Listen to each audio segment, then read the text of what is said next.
Yes, I am. Hello, how are you? Absolutely. I'm doing great. So I'm, I guess, live. We're having a little bit of technical difficulties, You but are well, live, and we do have Brett with us as well. okay, great. We have Don Morshed and Brett Luter with us. So good evening, everyone. Welcome back to Private Eye Matrix Revealed on Revolution Radio at freedomslips.com. Again, as Joe mentioned, I am your Private Eye Monique Lesan, and Joe Kiernan is my producer, and Don Morshed is our assistant. Revolution Radio is 100% listener supported, so please donate so we can stay on the air, and you can go to freedomslips.com to make that donation. I want to just let everyone know again, if you want to call us tonight, 843-491-6077 is the number to call, or directly 347-688-2902 is the studio's number. Try that first. If you can't reach us, then call the second number, 843-491-6077, or simply Skype, Freedom Screen. I do have an announcement that is close to my heart, which we talked about it a little bit on the show. Michael Parker, was it, Joe, last week? Oh yeah, Michael Parker. Exactly, and we That was talked a good about show. that was It's really good fantastic. between all of you. Yeah, excellent program. Definitely. Well, I started a project called Vanished.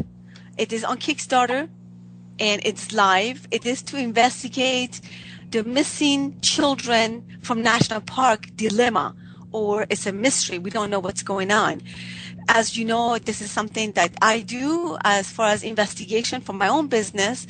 So this documentary, which will be coming out, hopefully, if I can get $25,000 put together in a month. It's I need your support. I need your pledges to get it funded.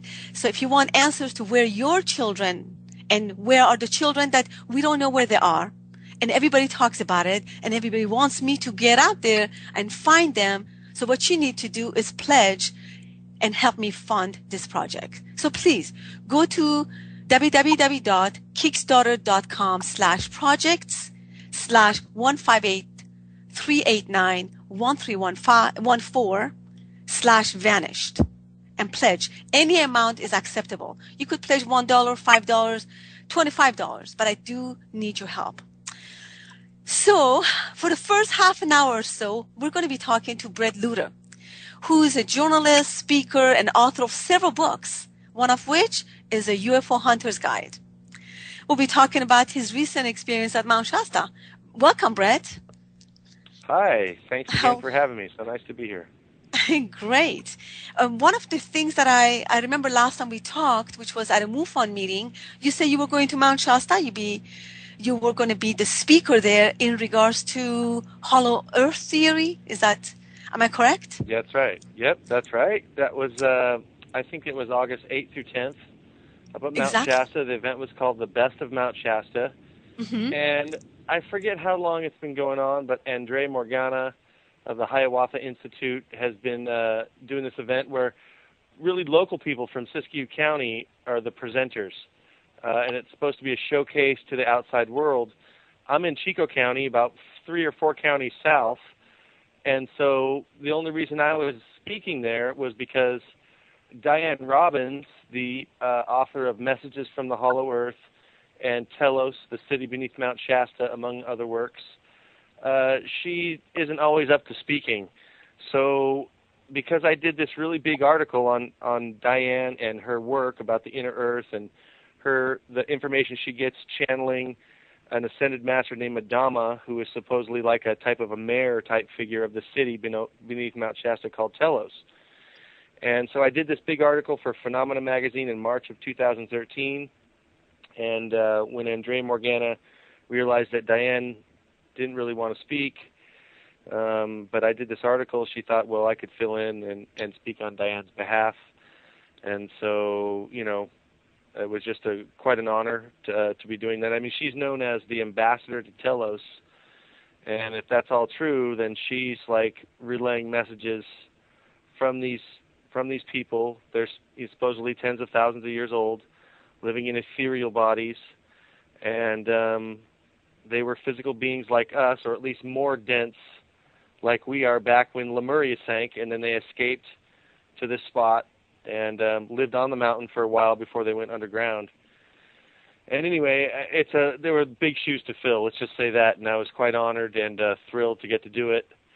And actually got to see Diane on Friday afternoon before we went to the event. And she wrote a new book called Messages from the Crystal Kingdom, I think it's called. So, not only does she channel Ascended Masters, supposedly, but there's a book on trees. There's a book on cetaceans with dolphins and whales. Now there's a book on crystals.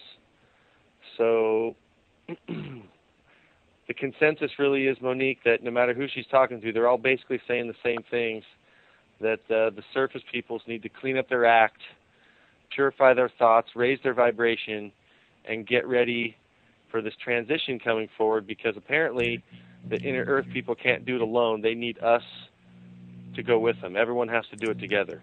Right. So, Brett, what makes her an ambassador of this whole hollow earth? And of course, as Don is saying also, if they are in ethereal bodies, what are they doing on earth, living here? Well, technically they're not on earth, they're in earth, and apparently that can mean different things. It could mean in the physical reality as we know it, but it also could mean, slightly phased off into just a slightly different vibration, and like a different channel on a TV set. I hear David Icke use that a lot, that metaphor. Oh, but then, right. Then also, they supposedly are raising their vibration by using their thoughts in different ways, and by doing so, their bodies apparently become lighter, is what I'm told. They're not as dense as we are, as we know it here on the surface. So apparently that's where us surface dwellers are headed, according to this philosophy, and we need to get our acts together so we can start doing this. I've never channeled a being, so I don't really know. I was pretty skeptical going into my series of interviews with Diane back in 2009 and 2010. But after doing the research on channeling and reading heavyweights like Charles Tart, for example, who basically feel like that people get hung up on the source of the channeling instead of focusing on what the actual message is. And so once I kind of got over that skepticism of the channeling, that kind of, that's kind of wishy-washy or airy-fairy, whatever my preconceived notion was at the time. Right. I started to see that there was some really valuable information coming through.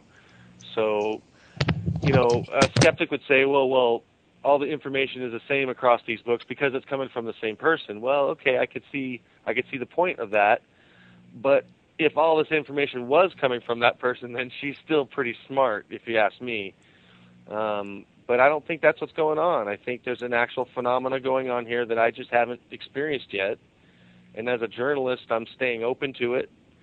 And, I tell you, I really learned a lot studying her work and taking several trips to Mount Shasta. Yeah. So it seems like you're pretty convinced that Lemurian actually still exists somewhere in Mount Shasta, the Lemurian civilization. I'll just say I'm staying open because like I say, I've never experienced channeling before, so I can't say I know it's true. Right. But after and it's not just interviewing Diane. I've interviewed an array of channeling type people, or spiritual or medium type people, where they contact beings or they come through them. There's a bunch of hair splitting different methods that this happens by. And although I haven't experienced it, I've interviewed many of these people who really seem sincere. And if what they're doing is not quote unquote real by societal standards, they definitely are really good actors. Let's just say that. And these people are not rich. They're not very famous, to tell you the truth. Mm-hmm. And so it's a tough road to go if they're trying to just get fame or fortune. So once Brett, you meet these people and talk to them, I feel right. that they're sincere, whatever it turns out to be. Are these people inside Telos, per se, are they coming to the surface and walking among the people of Mount Shasta? There's those legends, you know. Where did you Legends get of food? where do they get food? Yeah. I'm not. That's a great question. I know I read in a, I think it was a David Hatcher Childress book. I remember Lemuria. There was a story of two tall beings just came out of nowhere to a trade, like a trade post, and bought some goods and exchanged these weird coins that looked to be real gold or silver. So the shopkeeper took them, and then these people left, and no trouble, just good business, and they were gone. Never seen again. No one knew where they came from, knew where they went. You know, on Saturday night of the event, the Best of Mount Shasta, I had spent the whole day at my table outside around this big grass field, and 3 different elders of the white race, let's say, not Native American, approached me and started laying some heavy stuff on me. So to make a long story short, one of the guys said I needed to go up on the mountain, up above at least 1,000 feet above the top parking lot, and something was going to happen. So, of course, you know, he piqued my curiosity. So up I went around 7 o'clock before dark, and grabbed my chair and I had my bag, got my water, my walking stick, and started hiking straight up.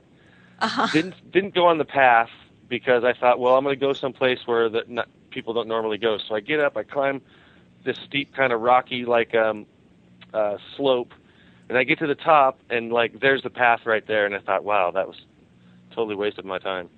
But that's where I stayed because it was pretty tiring walking straight up this path. So as I'm sitting there, I'm just kind of relaxing for a second, catching my breath.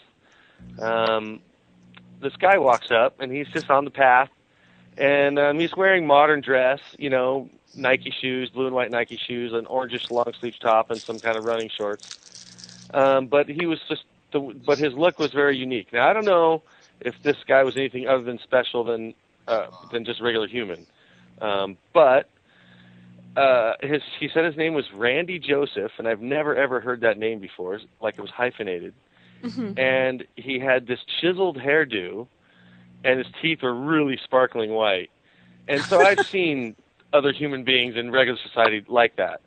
But it was just kind of odd that that's kind of the basic kind of description you hear of these people that supposedly come out of the mountain. They're very well kept, well disciplined, and so they take very good care of themselves. And so it was just kind of weird. So I had that rattling around in my head. Nothing really seemed to happen on the hill, so I packed up my stuff and I started to walk down the path because it was getting dark, although there was a full moon, which was nice.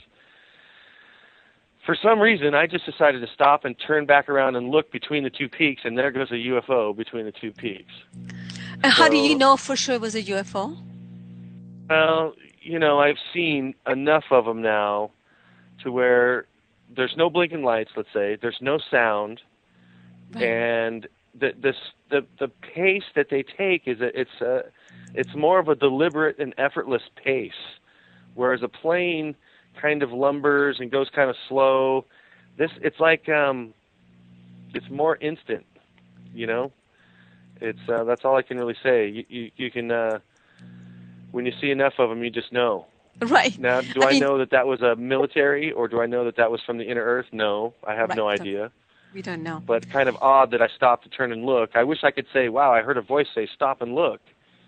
You know how people say they're shooting the camera and then some voice says, turn and shoot here, and they shoot and there's a ghost on the camera. Right. I wish I could say that, but it didn't. So it was just kind of coincidental. I stopped and turned to look. But you never know. You might actually have someone telling you in your ears to turn around and look. I mean, you are intuitive. Yeah, supposedly. You know, I'm kind of frustrated because I don't see things like other people see things. Right. And I want to see, you know, and I want to hear some voices talk to me, and it just doesn't happen. I'd like to experience maybe a channeling to see what that's like. It just hasn't happened, and I don't know what the reason is. I'm not meant to see right now or whatever, But this was just another in a string of events that consciously I could see something's going on, and there must be a subconscious component to it, but I'm not aware of it. I think that we also, the more skeptical we are, it stops itself from showing itself to you. The more open you are, and I know you are, and I think that Don has the same issue. He really wants to see, and fortunately, few of us have seen it, actually. I think that, Don, didn't you say that you have seen UFOs yourself? Oh, yeah, I have. Finally seen some really interesting flights, even locally, which was really surprising. But it's amazing how rare the events are. And I'm like Brett and yourself, a skeptic. Not so much about the existence of them, but about the different claims people make. I'd like to see or hear or experience a little more to give me at least some kind of idea if this stuff, which direction is real. Right. As I said, I can seem to come to the conclusion now through all the physics and the new science and stuff that maybe all of it has different levels of reality. Much of it. Right. You had a question also for Brett. What did you want to ask him? Well, Brett, you are talking about Telos here, so it's a unique topic. And I just wanted to find out, in studying Telos and talking to different people, there's so many different sources that have come up with this idea of Telos. I don't know who first came up with the name of Telos, but these authors, have you interviewed any of these other people? Have you studied any of the information, and how do they compare? Well, that was part of the theme of my article for Phenomena Magazine in March of 2013, was that as I cross-referenced many old inner Earth stories, hollow Earth stories, subterranean Earth stories with a lot of the new stuff, Diane Robbins in particular, say Sheldon Neidl. I've read several of the David Hatcher Childress books, studied about Lemuria, some of the Rosicrucian stuff, and I began to find different themes that were similar throughout all the stories throughout the ages. And it led me to the conclusion, which was a basic theme of the article, that there's a public relations campaign going on, and it can only be perpetrated by one source, and that had to come from people in the inner Earth because it spans such a long time. Similar themes like high technology is in the inner Earth, or long lifespans, or giants, for example, or the beings being much taller than we are three common themes that you find throughout the ages with these stories. So what I began to realize was that not only did it seem plausible that all of this information was coming from one source over this vast amount of time, supposedly Lemuria sank, tens of thousands of years ago, and stories about that in the inner Earth seem to just come right up with the same kind of basic information that we, I guess, get all used to, and what I came to the conclusion was indoctrinated towards, as if it was a thousands of year long public relations campaign. And so by writing the very article myself, I was like, wow, oh my God, I'm an unwitting PR agent for the same actual information because I'm repeating it in this article. And so to me, that lends a lot of credence to the possibility that there is an inner Earth. And then, of course, the big whammy for me was to realize that their lifespan, supposedly the beings in Telos, were 20 to 30,000 years old. How can that be? I mean, that's what I said. That's what I said at first. That maybe 100, 200 years or something like that you could see, but then supposedly our backs would couldn't last longer than 100 years really. But I also wonder what happens when they die. What happens when one of them dies, and do they get reincarnated? And it opens up a lot of questions. Of course, we know that Noah, for example, lived more than 900 years. I mean, I understand that in the past, a lot of people did live a long time, but what you're talking about is even longer. And if you go to unless they really eat good. If you go back to some of the ancient East Indian texts, they were actually living into the hundreds of thousands of years old. Wow. So something's changed, and basically, Diane facilitated a Q&A between me and Adama. Uh-huh. So I got to ask Adama all kinds of questions, but the big one, to make a long story short, because I know we're running out of time, was No, take your what time. makes We're it we're still waiting for Trisha. okay. So it was, what does it take to be an immortal? That was one of my questions, not paraphrasing. And the answer came back, you have to think two thoughts simultaneously. One, you have to always think about immortality and remove thoughts of death. And two, always live in the moment. And so, wow, that's pretty mind-blowing in its scope, because it seems like in our waking daily lives on the surface that we're the masters of our thoughts. And according to them, we're really not.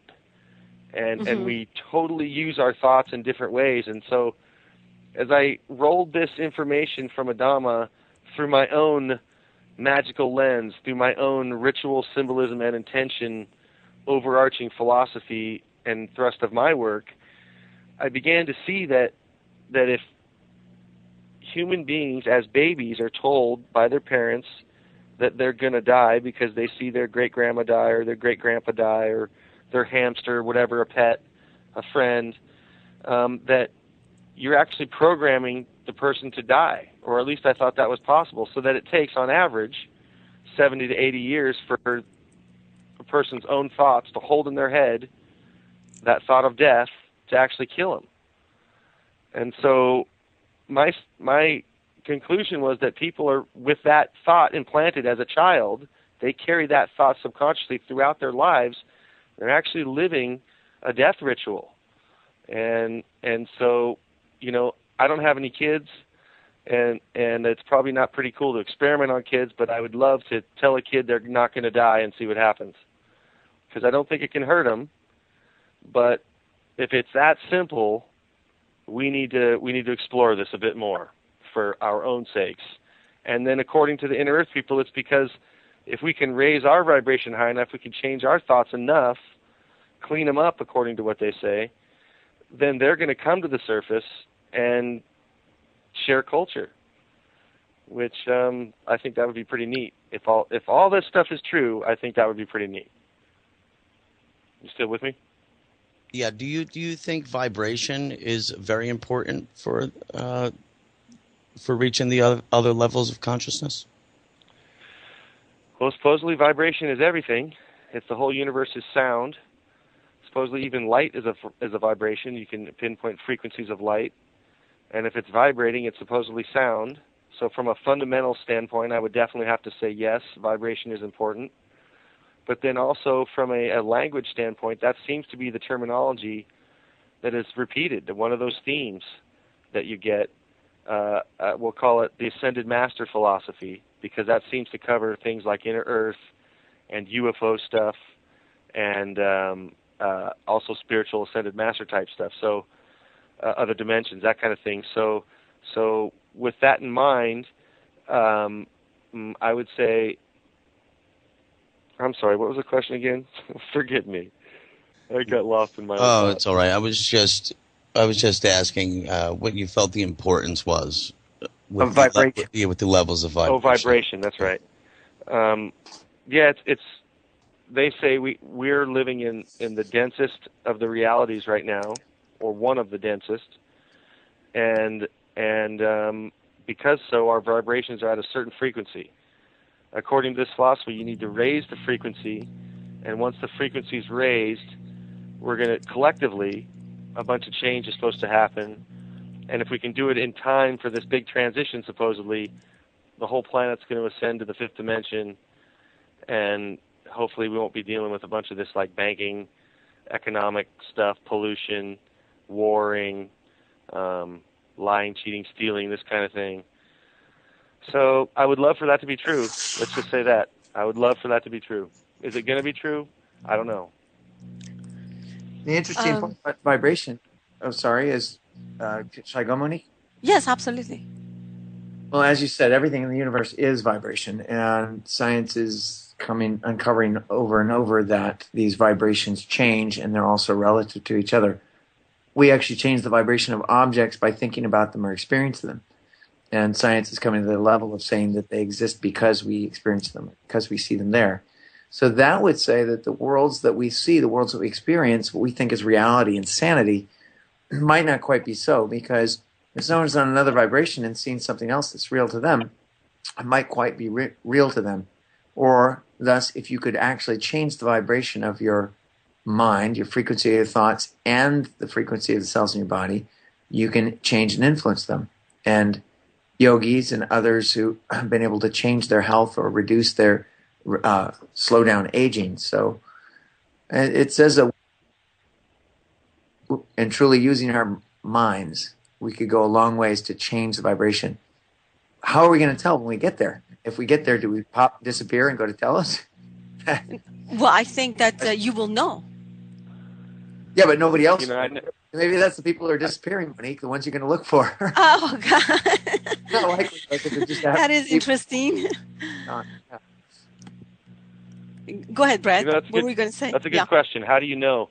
I've spent some time with Ralph and Marcia Ring, and they're out on the lecture circuit. And Ralph was building dish-shaped craft for the government back in the 50s and 60s with one of Nikola Tesla's direct students named Otis T. Carr.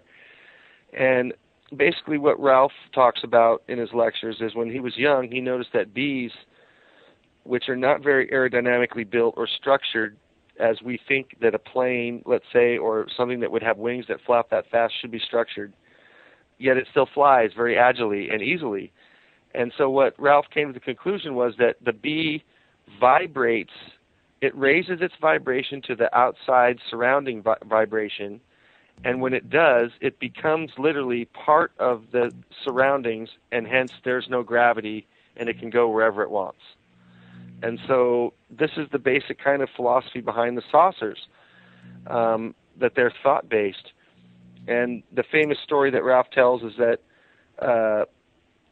the three of them were working in Otis's garage down in Apple Valley, California, Southern California desert town. And they were flying little models around town. And one of the stories is James Gilliland from the UFO Ranch in Washington State saw these discs flying around as a little boy, and it started him off on his thinking, about other worlds and stuff like that. His imagination ran wild. Well, the government caught wind because other people had been seeing this and talking about it around town. So they came in, confiscated all the equipment, kicked them all, put them all out of business, and then 2 weeks later found the three of them, Otis T. Carr, the middle assistant, I forget his name, and then Ralph, who was a young, eager engineering student. They rehired them back for the government program. So when they get to this government program, they already have a craft built, and the engine is like a giant crystalline structure. And so, as Ralph tells it, the three of them are in their jumpsuits, and they're going to be the test pilots for this test flight. They strap themselves in, and a voice over the intercom says, okay, you guys are going to go 10 miles out into the desert now. You're going to get out. You're going to go into the sand and the dirt, and you're going to put rocks and dirt and sand and sticks in your pockets. You're going to get back in, strap in, and you're going to come back, and that's going to be the test flight. So everyone's like, okay, all right. Well, they count down, and Ralph says they counted to 3 and then say, ready, go. And then the next thing he remembers is the lady saying, hey, you guys did great. It was a total success, words to that effect. And Ralph is saying, well, we didn't go anywhere. Well, so what basically happened was the voice programmed their subconscious. Their subconscious carried out the task outside of their biological brain. It literally had to shut down the brain in order to operate. So what I've learned from that story is that we're not thinking right. And Hello? so this kind of fits in. 1 second. Hello? Yes. Okay. We'll wrap this up, but go ahead, Brett. Just wanted to let everybody know that Trisha McKinnon is our guest tonight, and she's with us now. Go ahead. Okay. Go ahead, Brett. Just finish your sentence. I forget where I was. What was I talking Well, about? Brett, you were talking about their brain had to shut down to operate the craft, and you just said a key That's piece. right. Yeah. That's right. So what I learned from that, and it's similar to the inner earth information, was that we don't think the right way. there's something wrong about the way we think, and at least in my view, part of that is living our lives around the idea that we're going to die. So that basically wraps that up. Thank you so much, Brett. Please stay with us because I definitely want you to meet Tricia McKinnon. You have met her before, actually, and it'd be wonderful to have all of you with me tonight as I introduce Tricia, and we're going to have a wonderful time. First of all, let me tell everybody a little bit about Tricia McKinnon, who's a renowned American clairvoyant, historian, author, and teacher who has traveled the world in search of answers to the greatest mysteries of all ages. As a dedicated researcher and mystical symbologist in many ancient paths of wisdom, she's known as the mysteries expert. She has appeared on over 175 radio and TV shows worldwide, including Coast to Coast AM, Dreamland, The X Zone, Strange Universe, and a number of international documentaries. Ms. McKinnon is also the author of the acclaimed books Dialogues with the Angels, Jesus, the explosive story of the 30 lost years, and the ancient mystery religions. And her new book is called The Return of the Divine Sophia, Healing the Earth Through the Lost Wisdom Teachings of Jesus, Isis, and Mary Magdalene. And for the past 2 decades, she's been a headliner at conferences in Europe and America. Ms. McKinnon speaks on a variety of subjects from connecting with your spirit guides to the 9 orders of angels, the wisdom of King Solomon, to the return of shepherd kings, the coming of age of Aquarius, to the quest of the philosopher's stone. Trained as an initiate of many ancient streams of knowledge, including mystical Christianity, Native American wisdom, the Shabda teachings of the masters of the Far East, and the goddess teachings, she's led workshops in transformations for thousands around the world. Ordained as a reverend in the International Assembly of Spiritual Healers and a bishop in the Madonna Mysteries. Madonna Ministries. Her visually stunning lectures and interactive workshops create a powerful synthesis of grounded and mystical wisdom. She's the director of the Phoenix Fire Lodge Mystery School and the author of a score of DVDs, CDs, and online classes. She's given many soul matrix readings for over 6,000 people around the world in her continuing commitment to personal empowerment, inner awakening, and world unity. She can be reached through phone by calling 404-355-2211 or through her website, The Mysteries Expert. Welcome, Tricia McKinnon. So good to have you. Thank you so much for having me, Monique. It's a pleasure to be with all of you today. How's the weather where you are? We've been having tremendous rain and lightning and thunderstorms here in Atlanta. Where are you guys located? I'm actually in Northern California. Don Morshett, who's also with us, he is also in Sonoma County, Northern California. I think Brett Luter, who was just speaking earlier, you might know him, I'm not quite sure. You live in Chico, right, Yes, Brett? I live in Chico, California, that's right. About an hour and a half north of Sacramento. Exactly. So the weather is probably the same. And my producer, Joe Kiernan, is in Myrtle Beach. How's the weather there, Joe? Yeah, goodness gracious. He's probably having the same kind of weather we're having. Is it raining? No, it's not raining. It's in our forecast, but it's just very hot and humid. Right. Oh, well, it's very pleasant here. And Brett, I'm not sure I know who you are, but you have a beautiful voice. You sound like a lovely man. Well, thank you. I can only hope the physical will match that. Yeah, you're welcome. And Monique, you have a wonderful voice too. Where are you from? Oh, I'm Persian. Well, Tricia, interestingly enough, my nickname is Sophia.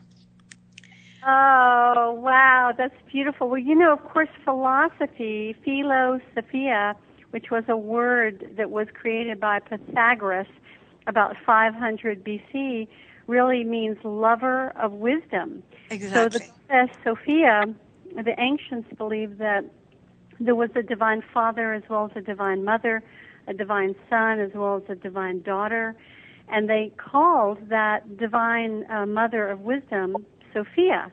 And they also believed that the daughter was also named Sophia. So there was Sophia the Greater and Sophia the Lesser.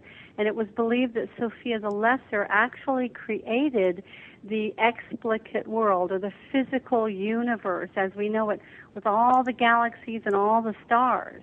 Mm-hmm. So this is actually a Greek belief, and it was a belief that came down through centuries with Plato and Democritus and Right. Pythagoras and many other teachers. Right. You know, I do want to let our listeners know that in 1999, I met Trisha McKinnon. I bought your book, Dialogues with the Angels, and you wrote in the back of it or in front of it to me something that I just absolutely adored, which caused me to go see you in Los Angeles. You were visiting at the time, and you read my Akashic record. You regressed me, and I have absolutely adored you ever since. And not only you changed my life because of what you said made me move to Barcelona. Not even a year and a half later, I packed up everything and moved. Because what you said to me confirmed something I always knew and something that someone else had told me about. And I really just love your teachings. Just want you to know. Thank you so very much. You know, my girlfriend that I just went to pick up, she was my hostess. She probably may have been the person I was staying with when you came to see me in Los Angeles. But okay. Yes, her name is Paige, and she literally just came into town. This is her first trip to Atlanta, and I've stayed with her many times in LA, and we just had a very brief dinner coming from the airport, and she was saying the same thing. She said, Trisha, you don't remember, but, you know, you first read for me 10 years ago, and you know, the things you said were so on. And, of course, now all of her beautiful children that she brought me pictures of 10 years ago, they're now in college, and they're matured, and they're blossoming. Right. It's so wonderful to really hear that kind of confirmation. So thank you very much. Oh, absolutely. And it's definitely the truth. I'm absolutely in love with the Dialogues with the Angels. What you wrote was fantastic.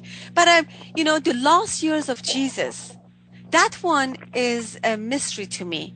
What compelled you to write that book? What a great question. You know, just to back up a little bit and tell the audience a little bit about myself, I grew up here in the Deep South in a very Christian family. My dad was Baptist, my mom was Methodist, and I became Episcopalian. So I know that sounds strange, but, you know, we started looking at all the different Christian churches to find one that really fit for us, and we found this beautiful little Episcopalian parish, and I was confirmed there at 13. So, you know, my foundation was always Judeo-Christian, but because I was a clairvoyant, I grew up across from a large forest, I could see from the time I was about 7 or 8 years old, I could see these little elemental energies that are like the guardian spirit energies of the plant kingdom in the forest. And because most people don't see those energies, I think those elementals were very surprised I could see them. So they went to actually get to the overlighting angel that saw that forest. And he came and began to teach me when I was 8 years old about the vast chain of being that comes down from the higher worlds, and with love and sound and light, vibration underlying everything, and how there are these many different dimensions, or as Jesus would say, many houses are in my Father's mansion. And so I could see from the time I was a child past lives around people and future events and present events and past events. And so I knew that there was a much bigger universe than what was being presented to me in traditional Christian teachings. And so I decided, you know, I felt like there was nothing that I couldn't know, because after all, you know, the divine spark lives in all of us, and in the same way that we be known and loved, God wants to be known and loved. And so I set out on this quest, which took me through many, many different phases, as you can imagine, of meeting these profound masters and being initiated by them when I was 19. And beginning, they had a roadmap to these dimensions, and they had specific techniques to teach each one of us, if we're interested, to learn to shift our consciousness and to do what they call soul travel, which is to leave our body while we're still living in the physical world. We don't have to die to find out where heaven is, and to travel in these different dimensional realms. And I loved that kind of path because it was an experiential path. You didn't have to take someone's word for it. You could go find out for yourself.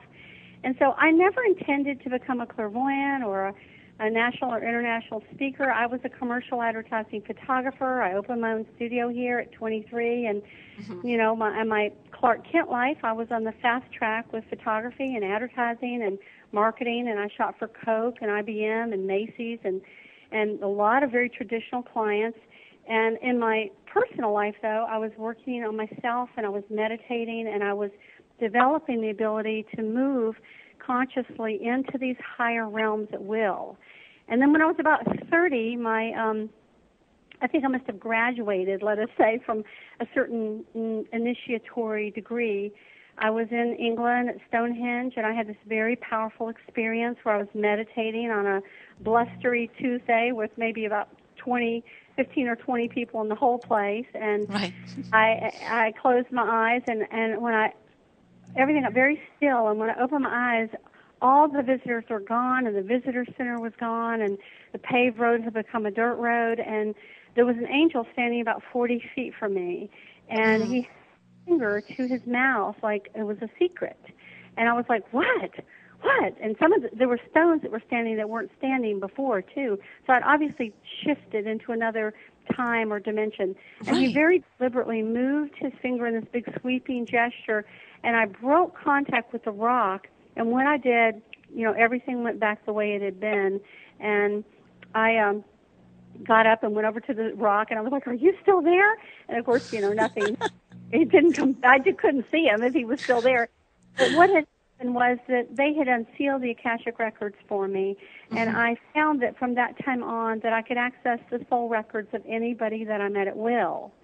And that was a very powerful honor, a very powerful gift to be given, and I'm sure it's one that I've had in many other lives.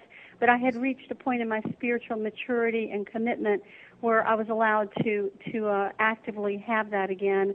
And so, you know, that gift of sight meant it had a life of its own. And in the beginning, the first 4 years I did readings, I didn't even charge any money for it because I figured I was making my living as a photographer.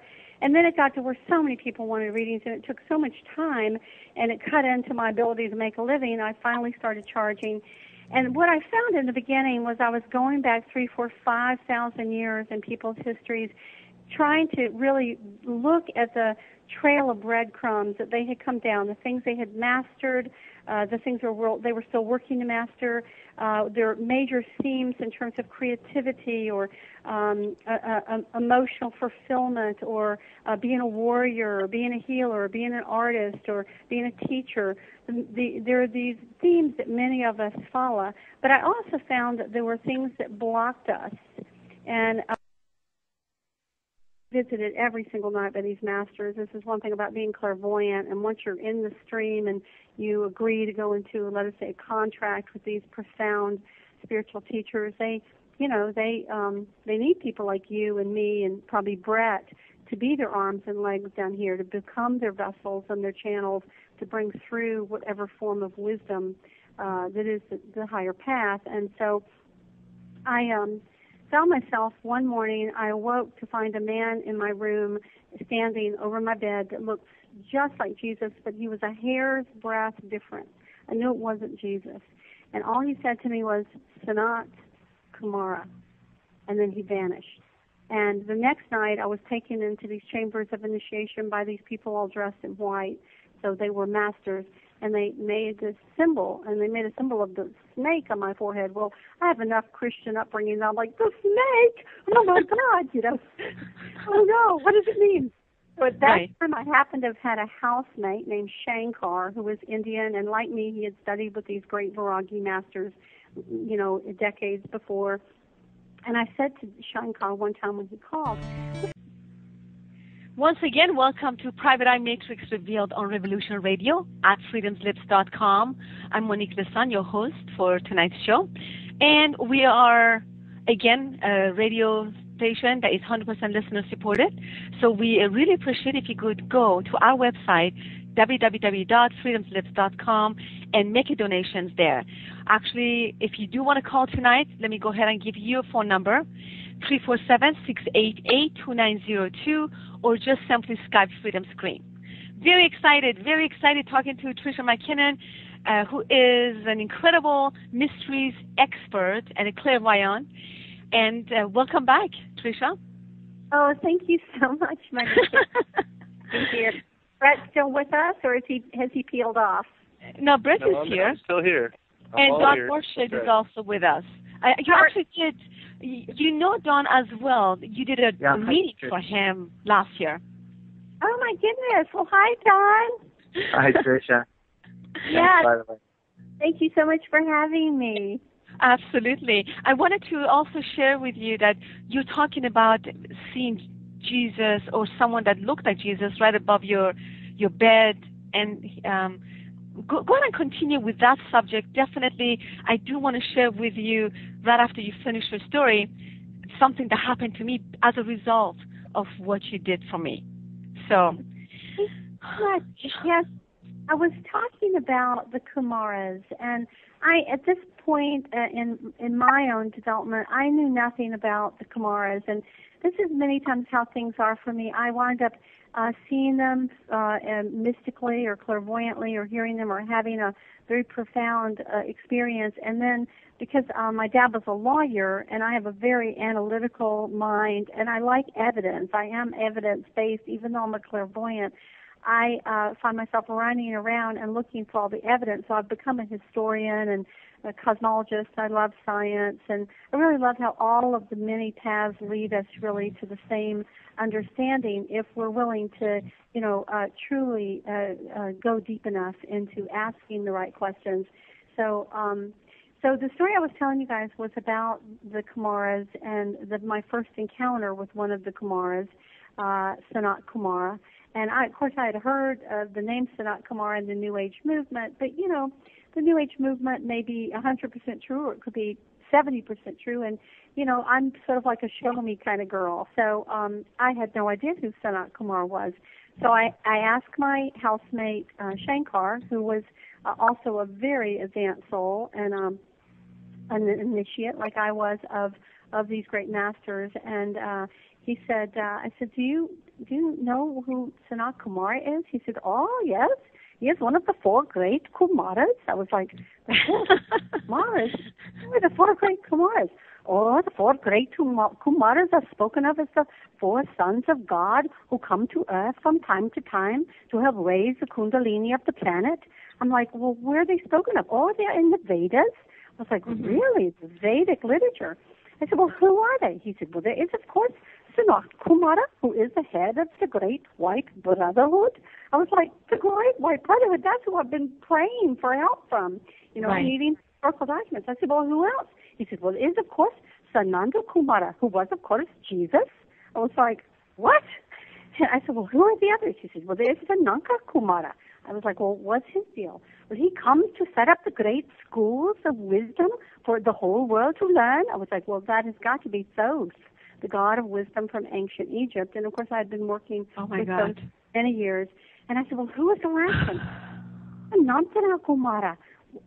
He comes very rarely, only in times of greatest darkness. Only once every 10,000 years will he come to the planet, only when it appears that the dark will win. I'm like, well, who is he? He says, well, he has come many times. He was Krishna. He was Rama. He was Horus. I was like, well, right. Of course, because their MO was basically they were poets, they were musicians, they were expressions of the divine, but they had to pony up in order to fight back the dark forces. With Horus, it was his evil uncle Set. With, of course, Rama, and that story is told in the Ramayana, and it was Ravana, the demonic Rakshasa, who was eating killing priests and eating their bodies. And then with the Mahabharata, the story of the Mahabharata, of course, is Krishna and the four great princes who face the forces of darkness on the battlefield. And so we might be due for one of these visits. And so, this was the beginning of my discovery of these four Kumaras. And I had been working with Horus, and now Jesus, and then Thoth. Now, that's been my only encounter with Sanat Kumara. I haven't encountered him to my knowledge since. I don't actually really know of any of his incarnations, where the other divine sons of God, I do have clues about their incarnations. And I talk about them in the book on Jesus, which actually is a very honoring book to Jesus, but it is a tour de force of learning about the great spiritual mysteries. And because Jesus, of course, was a master of masters that was initiated in many of these chapters, and he had been waited on for over 500 years by 5 different groups. The Britons, England wasn't called England, it was called Britain. The Britons actually said that there was an overseeing, let us say, divinity that had come in 2 previous ages, and that the overseeing divinity that would come for the age 2,000 years ago was Yeshu, is what they called him. And of course, was one of his names. The Egyptians looked at it as the next Horus king. And that's what the Magdalene order was set up for. The original Magdalene order, which one day I'll write a book about this, but long ago when, Isis was pregnant with Horus, and they had to kind of protect him from the evil Uncle Seth, grew up, there was an order of priestesses that were set up for the watchtower. And Nephthys, who was Isis's sister, has that watchtower on her head. And they were called the Magdalens. And they were watching out to protect the Horus king, or the king, let us say, that would bring truth to and balance back to the force, like, Luke Skywalker and the Jedi Knights. And so the Magdalene order, when King Solomon, who had 300 wives and he had concubines. I mean, he was a pretty busy guy. But he did marry one of the priestesses of Egypt, and she brought that Magdalene order with her. And this would have been about 950 B.C. And they set up a temple not only to Jehovah, but also to the feminine wife of Jehovah, which was Ashtoreth, which would have been the Magdalene order. But then, of course, when the Babylonians took the Jews captive, all that was, broken. So they didn't kind of reconvene until about 300 B.C., but by that time, most of the rights of the women had been totally stripped from them by the patriarchal priest of Yahweh. Women couldn't own land, they couldn't have jobs, they had no right. Men could sell their daughters into slavery. It was really a sad state of affairs for many hundreds of years for women. And I think this is one of the things Jesus really, came to try to set right. But, obviously that part didn't really work, because we wound up 2,000 years of suppression with the Roman Catholic Church and Christianity, which we've really only emerged from. We only got the right to vote, women, in 1922. And I think I heard that in Sweden it was 1975. So it's only been this last 100 years or so that we've begun to have any privileges as souls. I mean, men sat around drawing rooms in the 1800s. Some men, certainly some men knew better, but some men sat around and talked about whether women had souls as they smoked their cigars, just like many people today wonder if animals have souls. Of course animals have souls. Definitely. All living creatures have souls. They all have the divine spark. And what we, as Jesus said, what ye do to them, the least of them, you also do to me. So this new book that I have written, what happened is after the book on Jesus, there was several years there where that book was really, that book has 144 initiatory codes. People who read it, there's a huge initiatory activation that the masters laid those codes into the book. And so about maybe 2 years ago, I thought it's time for the next book. And my question was, about that time I had about 200 pages that I pulled out on the hidden teachings of Jesus. And they're very, very beautiful teachings, but they were, of course, taken out by the Catholic correctorites out of the Bible. And they have to do with things like reincarnation, which Jesus spoke openly about, also being kind to animals. And Jesus was, I'm sure he did eat fish, but he was by and large a vegetarian. And that, of course, did not go down with the Roman Catholic Church. It was, they like their mutton chops, you know. Right. And he also said that we don't need an intermediary to connect with God. We can do it directly. And, of course, that was not something that either the rabbis or the church wanted to put forward, because they were heavily invested in having jobs. And, you know, they wanted to tell everyone, you have to go through us if you want to connect with God. And Jesus said, no. I mean, there's nothing wrong with having a healer, a counselor, a priest, someone who is wise to help you. We all need that, whether it's a psychologist or a spiritual sage or healer or advisor. But that doesn't mean that we cannot make that connection directly. And right. Probably the most important thing that really got taken out were any references to the divine feminine. Mm-hmm. And so new book, that's for sure, right. This new book that's coming out in March with Inner Traditions. Are you talking about next March? You're talking about March of 2015? Correct. Okay. That book is called The Return of the Divine Sophia, mm-hmm. and the subtitle is Healing the Earth Through the Lost Wisdom Teachings of Jesus, Isis, and Mary Magdalene. Because as I was to discover, as I took this journey, Mary Magdalene was considered the female Christ. And there are 250 sayings that the Gnostics and the early Christians gathered that they attributed to her that are as beautiful and as profound as Jesus' own teachings. And in fact, what the Gnostics believed is that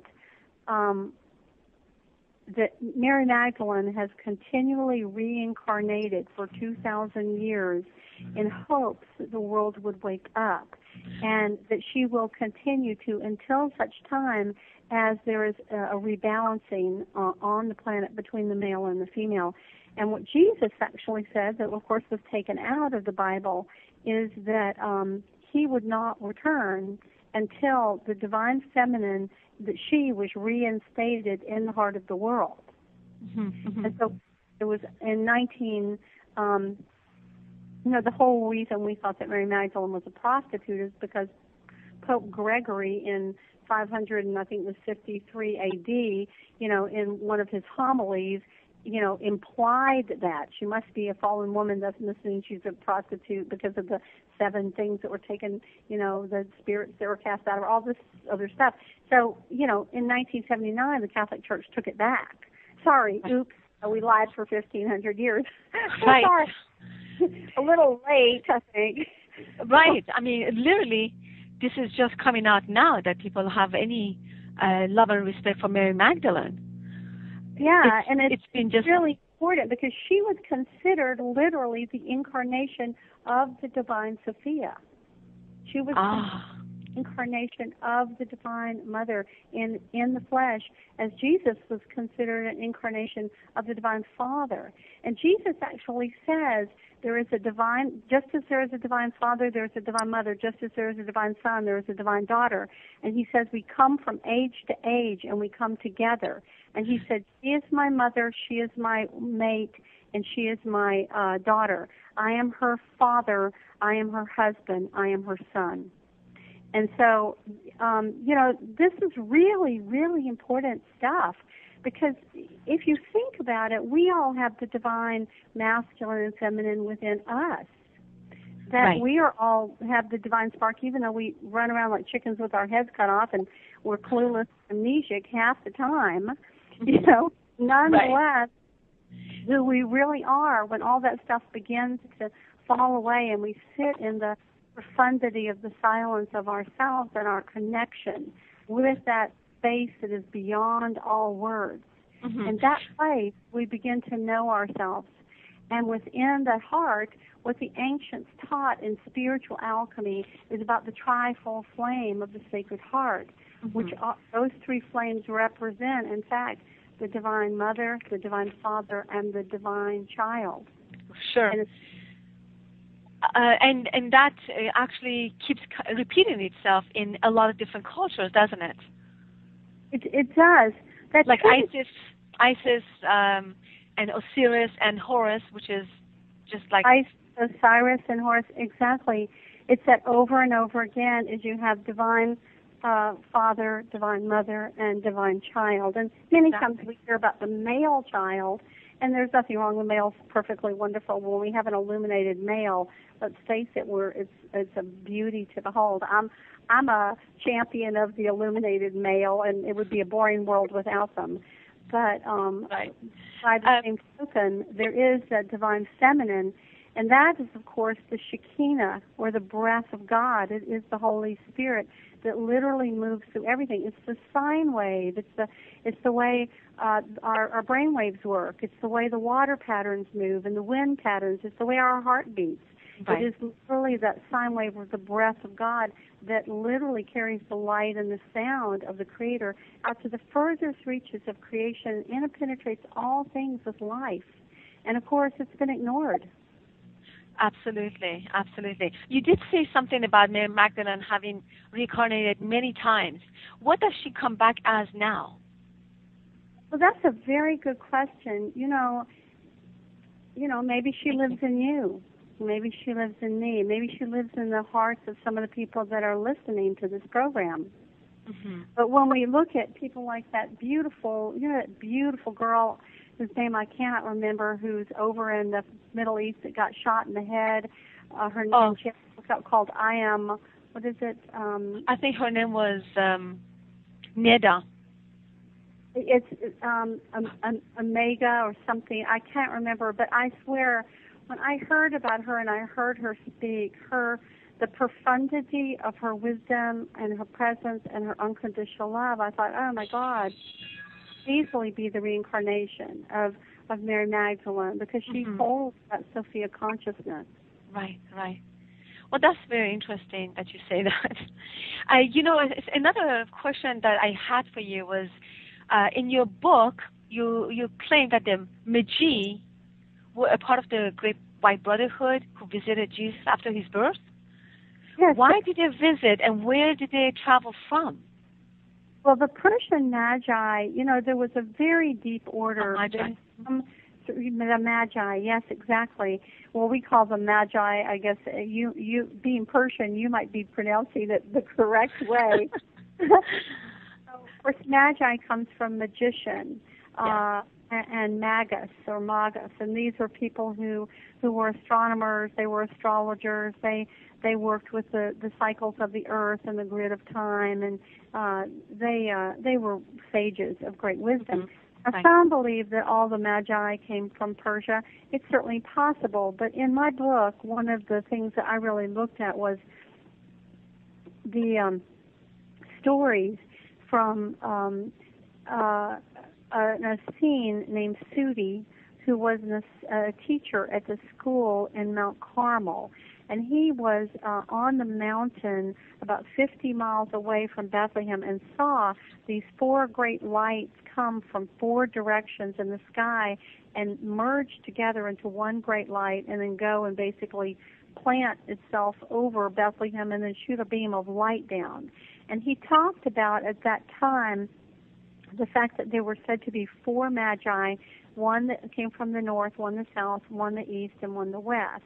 But only 3 actually made it. So when I look at that, I know one of them came from Egypt, because after meeting with the sages of the Essenes that were teaching in Mount Carmel after Jesus' birth, they went to the headquarters in the west, which was in Egypt. And so we know one came from Egypt. We know one came from Persia. I believe the one came probably from India, because, of course, there have been great sages in the Indian tradition of the world that have been wonderful astronomers, astrologers for a long time. And I believe the one that didn't make it came from Britain. So he would have been the northwesternmost locale, and that meant he would have had to go by ship. And he actually didn't make it for whatever reasons, with maybe storms or the weather. But there was this very ancient tradition, and actually, Opensky wound up discovering this tradition that I talk about within the Persian religion. The outside of the Persian religion is very patriarchal, just like the outside of the Jews and the Muslims and the Christians. Absolutely. Yes, there was an inner order that Gurdjieff, the famous philosopher Gurdjieff, had discovered, and then Opensky became his student, and they discovered a group of high-level sages and wisdom keepers in Persia that I think were the real thing. Mm-hmm. And I talk about that in the Indian section. The way that the Jesus book is actually organized is, in the beginning, you have a couple chapters about what were the mysteries and how do we know Jesus was a student of the mysteries. Well, in the New Testament, the word mysteria, Jesus, the Master taught all things in a mystery, is said something like 21 times. So, yes, he certainly was an initiate, a high initiate. And how did they teach? They taught with Hermetic symbols. What are Hermetic symbols? They are simple symbols that encode, it's like a key to a much larger database of information. If you're not an initiate, you don't have a clue. If you're an initiate, you know exactly what it means. Let's say an owl. If you're not an initiate, it's just a bird. Yeah. If you're an initiate, you know that an owl means someone who is a clairvoyant that can see in the darkness, that can see what others cannot see. Mm-hmm. Okay. Mm-hmm. The sun. If you're not an initiate, the sun's just the sun. It comes up, it goes down, it gives us light. Goodness gracious, glad we have it. If you are an initiate, you understand that there are 3 levels of the sun. The ancients taught that there was the sun in our sky that allows life to exist on this planet in the solar system. There was the solar sun that they believed was literally a human incarnation of the divine Father energy as the sun. And that there was the great central sun, or the light that lights all worlds, that was beyond anything that we can see. We might call it the great central sun. Mm-hmm. We understand that we're talking about the active principle of illumination, and that must be in balance to the moon, which is, of course, the intuitive facility. And within the mysteries, many times you would see these columns, 2 columns or 4 columns, which is one of the reasons why my my email is TrishaMcKenna1111, is because these 1111s, these were portals. Right. In order to go from the mundane world, you have to step between the columns into the inner world, and you have to open your left hemisphere and your right hemisphere, the 2 sides, and balance them in order to open your inner sight. Mm-hmm. And it's only when that happens that the veil pulls back. I see. You also say that many early Christians, actually, the teachings came from Egypt and were passed down to Moses and to the Essenes, and then to the Christian Gnostics. What are some of these examples? Yeah. Yeah, it is really true. And you actually gave a perfect example earlier, Monique, when you talked about the Father, Mother, and Child, which was, of course, Isis, Osiris, and Horus, who were three Christed beings that came in their age and in their time. So I believe personally that when you look at the MO, I believe Osiris was the same soul as Jesus. It's the same thing. Reincarnated.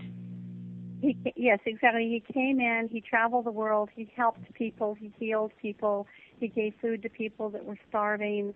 That's the classic thing with Osiris. Osiris was one of the great Anunnaki gods that were very long-lived, and he and Isis really came to the planet after the flood, when people were, starving to death because everything had been destroyed, and people were killing each other and eating each other. And he brought food everywhere he went. He was a musician. He attracted them with his music. He brought them food, and then he brought them tools and implements and seeds so that they could sow their own food and they could feed themselves. And so he was known as the green god, and his colors were green and black because black was the color of the rich topsoil that the breadbasket of Egypt thrived on. Egypt for a long time, even though it was a desert, now it was the breadbasket for a lot of the Mediterranean, and it was that rich black topsoil. Well, those are the exact colors of the house of David, green and black. And they were the colors of Solomon, of David, and then of Jesus, which was, again, the Horus Kings, that line of the Horus Kings. I wanted to ask you a little bit more about the book that you are writing right now, or is it already finished, the Sophia book? Can you tell us a little bit more about that book? Yeah, it's interesting. The Dialogues of the Angels book is very much a story, and you learn a lot in it. But as you know, it's easy to read. People start it, they stay up all night reading it, and they can't put it down, and they call in sick to work the next day so they can stay home and finish it. I read it twice. I absolutely loved it. Thank you. It's very much a story, and it's written in the first person, but you learn about angels and masters and sages and teachers and how to open your inner sight and all of that. The Jesus book was written in the third person. The only first person part was my little introduction where I told the story about Jesus appearing to me.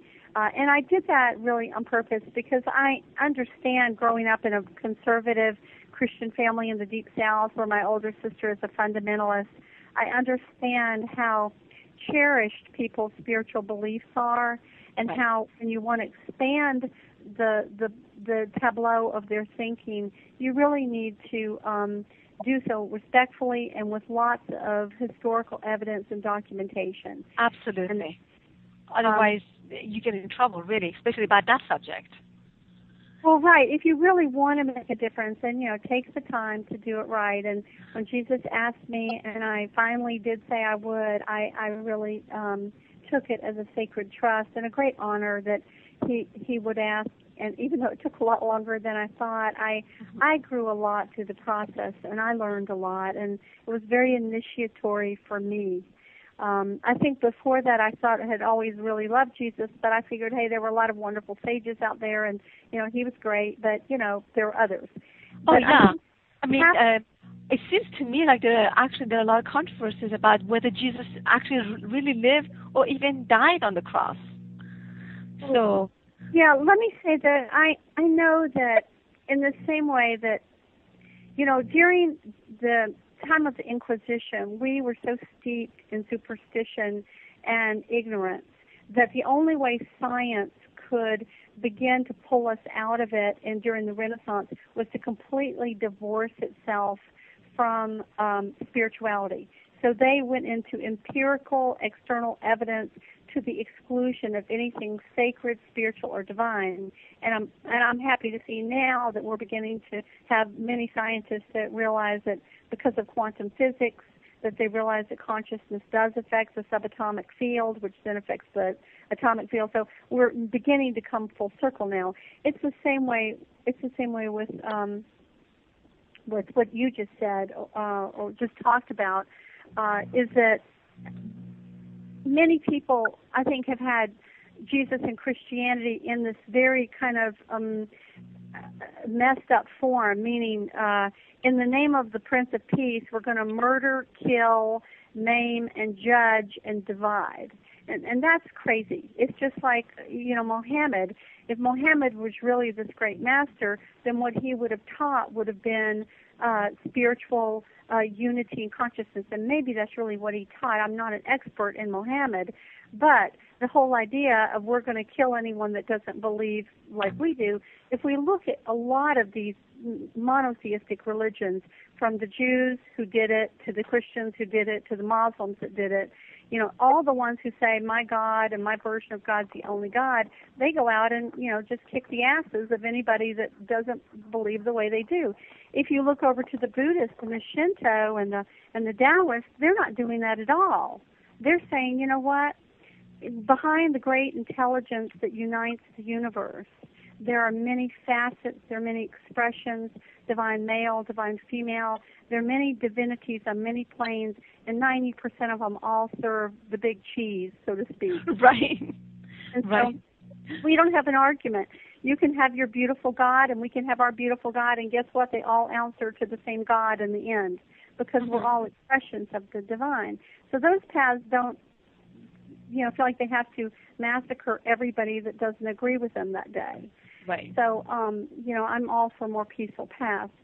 So when you asked me about this new book, the approach I took in the first book, which was first-person personal story, and the research level of the second book, I've combined them and woven them together into really kind of amazing combination. That was my question when I started writing the book: was would I be able to do this? And it was an alchemical process for me writing it, but in fact, that's exactly what happened. This book begins when I was 27 years old, and I had this very powerful lucid dream that I had gone back to school, to college, for my master's degree, which is kind of funny since we're talking about becoming a master. And I woke up and I saw this hieroglyphic writing on the wall, and I tried to remember it. I knew it was like a extraterrestrial or interdimensional language, but I fell back asleep. And when I woke up, the walls the writing was gone. And I could only remember one symbol, and it was a circle with a dot at the center. And I knew it meant the beginning of all things and the ending of all things, but I didn't even know how I knew that. So I went to the library to try to see if I could find some reference to this symbol. And while I was there, the student assistant came and got me and said, "There's a phone call for you at the front desk." And I was like, for me, nobody even knows I'm here. So I went to the front desk and picked up the phone and said hello. And this woman's voice said, "Is this Tricia McCann?" And I said, "Yes." And she said, "We've called to tell you that your dreams are real."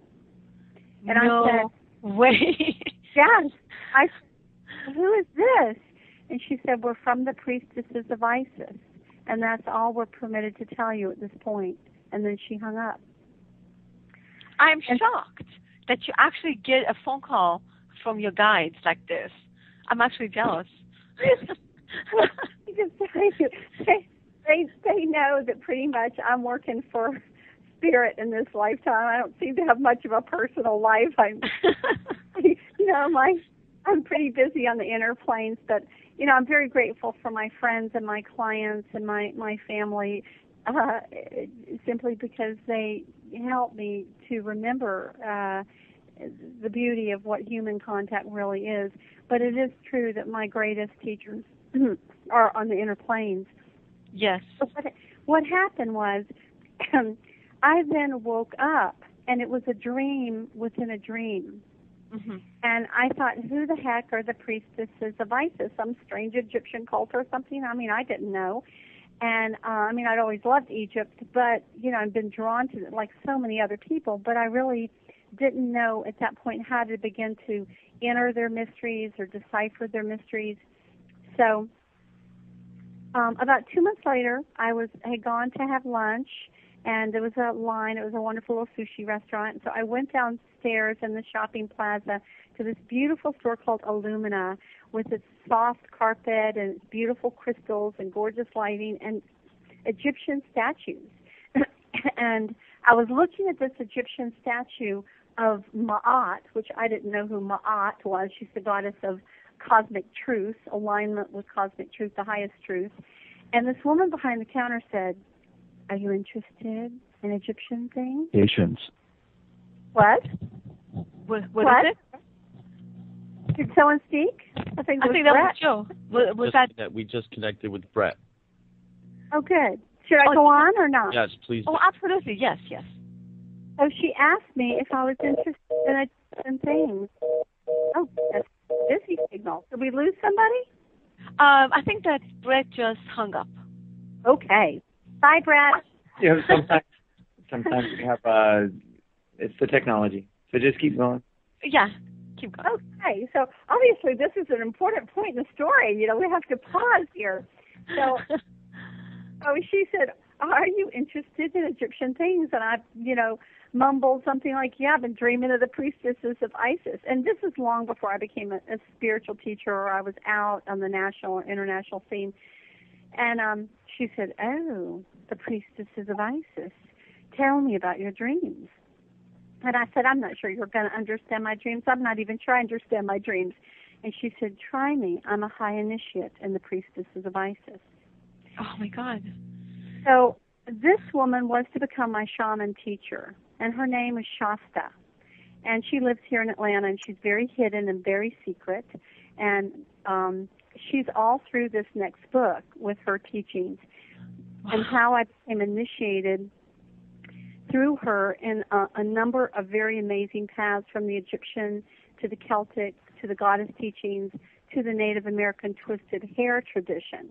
And the twisted hair are not a tribe, but they are let us say, a spiritual path within the North, South, and Central American Native tribes of 300 to 500 shamans and, let us say, timekeepers who claim to know the history of our planet going back about 230,000 years. And they talk about our seeding from different planetary races and different planetary species. And this is all very secret, hidden stuff that I was initiated in. And in time, perhaps I'll come out and share some of this in some of my other books. But in this book, I was invited to, the story I just told you is the first 5 pages of this new book. Right. And I was invited to Shasta's home, and I spent the day with her in this amazing sacred grove, this goddess garden. And some of the things she said to me completely upended my world. For example, you know how in Christianity we're taught, God created man first, and then because man needed a companion, he took out Adam's rib, and voila, we have the woman, and so she's kind of a subset of the man, and therefore she should be subservient to him, and blah, blah, blah, the regular, that normal patriarchal... Male chauvinistic. Right. Well, actually, biologically, everything is created female first. Everything, including men. We're all female first. And the male is actually, there's a release of an additional hormone or chromosome in the mix that makes... I love that. I love when you say stuff like that. It kind of confirms what I already know. Well, when she told me this, I just tell you, steam must have come out of my ears, I was like, what? And I had to, of course, go and do the research because, I'm this anal retentive lawyer's daughter, and I want evidence. And sure. It's good to be a little bit skeptical. Right. So by the end of the day, it was such a shift in my consciousness. I knew my guides wanted me to study with Shasta, but I was such a little scaredy cat. I'd grown up in this traditional family. I was already this, mystical, clairvoyant, commercial photographer that, was soul traveling, and my mother was so concerned that I was going to go to hell. And my older sister had decided I was going to hell because she's the fundamentalist. I thought, oh my God, I'm just going to be walking out on thin ice, and I'm just not sure I'm courageous enough yet to do this. So I had Shasta promise that when I got ready to study, she would convene a circle and she would teach me. And it was some 5 years before that happened. A lot of things happened in the meantime. I wound up setting up an organization here called the UFO Forum because I had seen UFOs since I was little. I had seen them with other people present. I'd seen them alone. I'd seen them at night. I'd seen them in the daytime. I thought everybody saw them. But I began to have these very powerful dreams about UFOs and some of these higher dimensional beings that are visiting us. And so I set up an organization to bring in a speaker every single month. And I had many people, from psychologists to ex-NASA people to ex-military colonels to engineers. I really brought a lot of grounded people in. And I began to speak on the subject after a few years because my guides asked me to. And then, of course, as my clairvoyance took that whole leap, I began doing readings. And I then began to see people's angels and people's guides. Sometimes they were shamanic animals, sometimes they were angelic beings, but sometimes they were these huge divinities. And they would come in and be like, hello, well, who are you? And I would see their powers. They'd give me their names. They'd give me their provinces. I'd see things about their history. I didn't know who they were at all.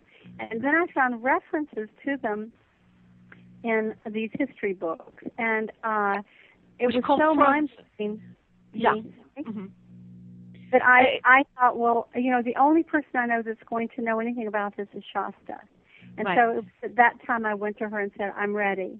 And then I began to study and went through many, many years of study and initiation with her, with also some other really wonderful women. She only taught women. Now I teach men and women because Right. I feel like that it won't be very much fun for us girls if we get to the top of the mountain and there are no fabulous men to share the top of the mountain. Will it? That'll be lonely. We have our sisters up there, but where are the guys? So, we have to support the guys too. Right. Yes. I, with your permission, I'd like to share something with you. Something that I had last year. I think I had a dream where, and this is kind of connecting to what you were saying earlier about Jesus and Thoth. I had a dream or a vision because I've always had this, I guess, ability. I saw this gigantic thing came from the sky, the size of Eiffel Tower, that looked half bird, which at the time I thought it was an eagle, and half man. But then later on I realized that's actually Thoth that landed right in front of me, but gigantic. And then he said that I am from the planet Andromeda. At the time, it didn't click in my head. I'm like, Andromeda, what is that? Or constellation, I didn't know. It just said Andromeda. So, of course, I had to look that up later on and found out that you actually, when you did my past life regression, you connected me with Andromeda for some reason. And then that half man became a figure that looked like Jesus. And I don't believe in Jesus as the Son of God. I just thought it's a great guy. And he said that you and I have known each other in Egypt. I can tell you that I went back and listened to the regression tape that she did for me, and all of that started making sense. And Thoth, I went to Egypt just a couple years ago, and I bought his statue, and he's my spirit guide. I love Thoth. He is so wonderful. There was said that he wrote 365 books and on all the wisdom of the world. And we do know that 100 years after Jesus lived, the early church father Clement of Alexandria, Egypt, said that among the 700,000 scrolls and books in the Great Library of Alexandria, that there were still 4 books that were written by Thoth, or 42 books that contained all the wisdom of the world in history, astronomy, astrology, mathematics, sacred geometry, architecture, law, herbs, healing, magic, everything you can possibly imagine. He was very much a sound healer. He worked with vibration. He worked with language. He actually created the 26-letter alphabet that we use in all the Romance languages today. That's Before what I hear. that, it was all the ideograms and hieroglyphs. So if you wanted to learn 1,000 words or 10,000 words, you might have to learn 10,000 symbols. But in the Romance languages, 26 letters, you can learn 1,000,000 words. And so it allowed the distribution of wisdom and knowledge and writing to be sent down through the centuries for people to become educated and to not forget. So right. Love him. Oh, absolutely. I love him, and I know because I did have a confirmation that he is my spirit guide, and I can tell you that later when I talk to you in private. I think that we have a few questions coming from our man. Yes. Dawn, do you have a question that you wanted to ask Tricia? Dawn? Oh, he was here only moments ago. Maybe he dematerialized. Hopefully he will dematerialize and join us again before the service is over. That's all right. Yes. Okay. I'd like to mention a couple of things. It was because of Thoth that I started my mystery school. understanding the profundity of the great mysteries and what was involved in them and all the years of training. I would never have presumed to have done that, but Thoth appeared to me 3 times and asked me many years ago, about 10 years ago, to begin a mystery school. I finally did about 8 years ago, and really? So let me reiterate what you're saying. Thoth actually came to you and asked you to start a mystery school? Yes, and in truth, that's fantastic. I believe that Thoth has been behind all the great mystery schools all over the world.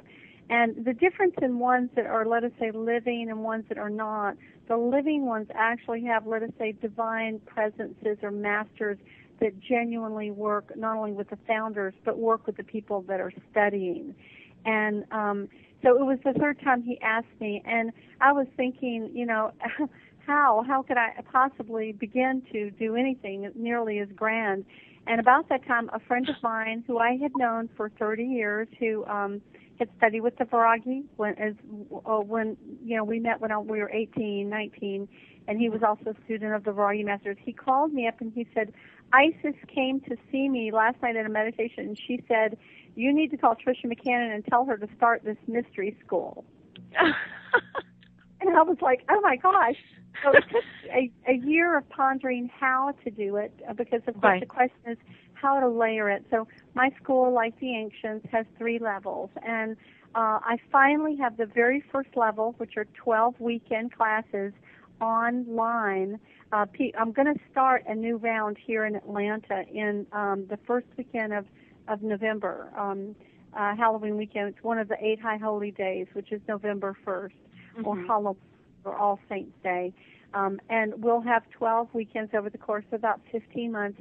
But for people who live in other places besides Atlanta, if they're interested in studying, they can go to my website, and they'll see my books, the DVDs, the CDs, they'll see the classes I'm teaching, but they'll also see these online courses under the Mysteries. And there's one called The Introduction to the Mysteries. You can download it for free. It's 65 pages, no problem. It'll give you a little glimpse. And you can actually go to each one of the 12 lessons, see the table of contents, see a little introduction and a little excerpt. And they're each, I think the shortest one is 100 pages, and the longest one's 180, with lots of processes and illustrations and paintings and knowledge and information. And you can actually begin to study, just starting with 1 and going all the way through and graduate from the first level. Of course, if I'm coming into your area or you want me to, you can call me up in Atlanta and I can arrange to come to your area and teach a weekend. I'm going to be leaving next Wednesday, as a matter of fact, to go to Mount Shasta, California. I was just going to ask you about that one. I think that's October. Oh, is it in October? No. You have a Damanhur tour in Italy, October 2014. And then Mount Shasta is September 12th and 13th and 14th. That's right. This coming weekend. It's actually 10 days from now.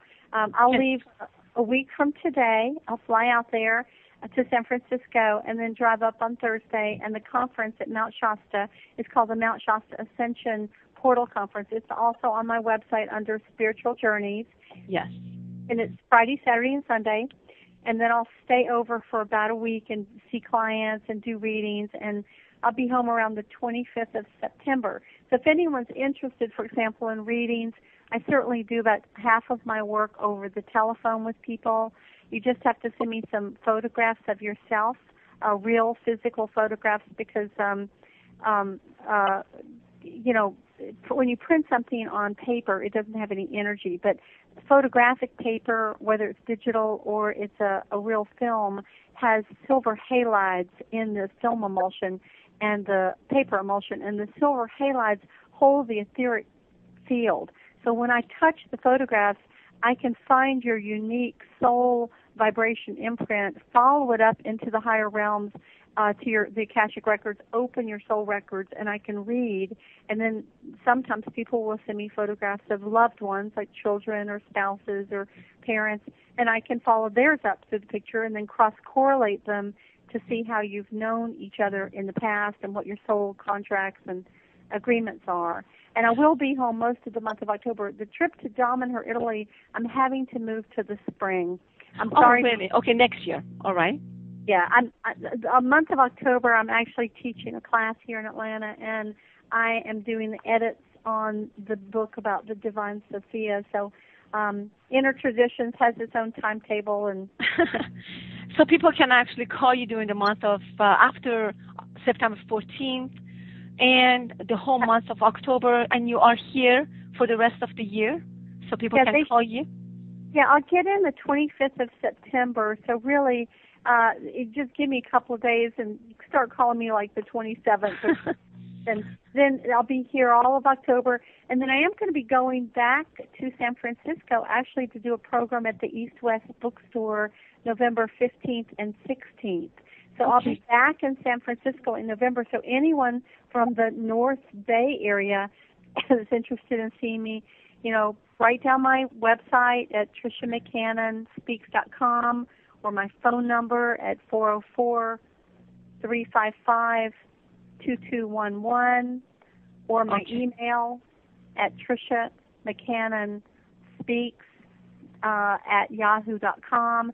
And then just get in touch with me when I come back in September, and I'll be staying over in November in the Bay Area for, again, about a week, and I can probably see about 15 or 20 people. It always fills up really quickly. Like now I literally have no space to see anybody on this trip because people found out I was coming, and, I'm very honored to have this gift and be able to help people. So, well, you are very popular. I want to make sure that Joe, can we put that information on chat?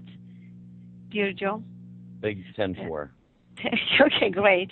Again, the phone number is 404-355-2211, and you can reach Trisha through her website, TrishaMcKinnon.com, or if you want to know where she speaks, it's Trisha McKinnon. What did you say, speak?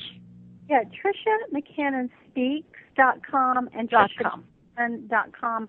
They'll take you to the same place. And exactly. Number, like you said, is 2211. It was so interesting. I didn't even ask for those numbers, but I was so thrilled when I got them because, they're 11 master numbers. So it's, the universe. It was so interesting. Before this, I must tell you, I lived at a house and the number was 888. And when I first moved in there, I lived there for 9 years, I used to make a joke, well, it's better than 666. And then I found out Atria, the language of the ancient Greeks where they encoded information within the mysteries, that 888 was actually the Trinity of Infinity and the number of the Christ. Yes. Which I was, wow. So I was really sad when I had to give up that address, and I moved, a couple of miles outside of, I moved to the house I've been in since 2001. So I called up for a new phone number, and I said, could you just give me something that repeats, because I can't always remember numbers when they're really confusing. And they said, well, how about, I gave me a home phone number, and the last four digits were 0888. And I was like, really? I was so excited. So you shall ask and you shall receive, right? That's all you have to do. Yes, divine synchronicity. Absolutely. And I know we only have a few minutes. I just wanted to make sure everyone knows that past life regressions that you do is through Akashic Records. I just want to thank you so much. I know you have a guest with you, and you still did the show. How grateful I am, Trisha. And I'm going to put all this information, and I will send you a copy of the YouTube that I'm going to get tonight from Joe. Thank you. Thanks so much.